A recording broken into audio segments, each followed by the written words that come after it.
Brother நீங்க ரொம்ப சோர்ந்து போயிட்டீங்க, சிஸ்டர் நீங்க ரொம்ப சோர்ந்து போயிட்டீங்க. காரணம் என்னன்னா உங்க கண்ணுக்கு முன்னாடி பாக்குறத வச்சுதான் நீங்க சோர்ந்து போனீங்க. இவங்களுக்கெல்லாம் செஞ்சு என்ன பாஸ்டர் பண்ண போறேன், நான் நல்லா வாழ்ந்து என்ன பாஸ்டர் பண்ண போறேன், நான் சாதிச்சு என்ன பாஸ்டர் பண்ண போறேன்.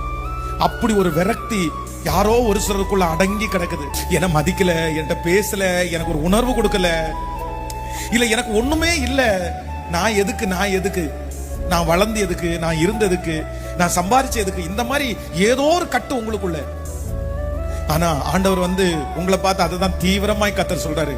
மகளே நீ பாக்குறது ஒரு பக்கம் தான், மகனே நீ பாக்குறது ஒரு சைடு, நீ ஒரு பக்கம். இந்த ஒரு பக்கம் உனக்கு அப்படிதான் இருக்கும். ஒரு பக்கம் அந்த சோர்வு இருக்கும், ஒரு பக்கம் அந்த பலவீனம் இருக்கும், ஒரு பக்கம் உனக்கு முன்னாடி எல்லாம் நெகட்டிவா தான் இருக்கும். ஆனா இன்னொரு பக்கத்துல உன்னை ஜெயிச்சு நீ கர்த்தர் கொடுக்கிற அந்த சரீரத்துல, கர்த்தர் கொடுக்கிற அந்த பலத்தினால், அந்த உணவின் பலத்தினால் ஓரே பெண்ணும் பர்வதம் மட்டும் சிங்காசனத்துல நிக்க வைக்கக்கூடிய, அநேகர் பார்த்து பிரமிக்கக்கூடிய, அன்னைக்கு அந்த உயரத்துல, எட்டாத உயரத்துல இருக்கும் போது இது உனக்கு ஒண்ணும் இல்லாம மறைஞ்சு போயிடும். இந்த பிரச்சனை கூட உங்களுக்கு சாட்சியா மாறும், இந்த இயலாமை கூட உங்களுக்கு சாட்சியா மாறும், இந்த குறைவு கூட உங்களுக்கு சாட்சியா மாறும். அப்படிப்பட்ட ஒரு அபிஷேகம் வேணும்னு சொல்றவங்க கையை உயர்த்தி சத்தமா இயேசுவேன்னு கூப்பிட்டு எனக்கு அந்த மகிமை வேணும்னு கேளுங்க.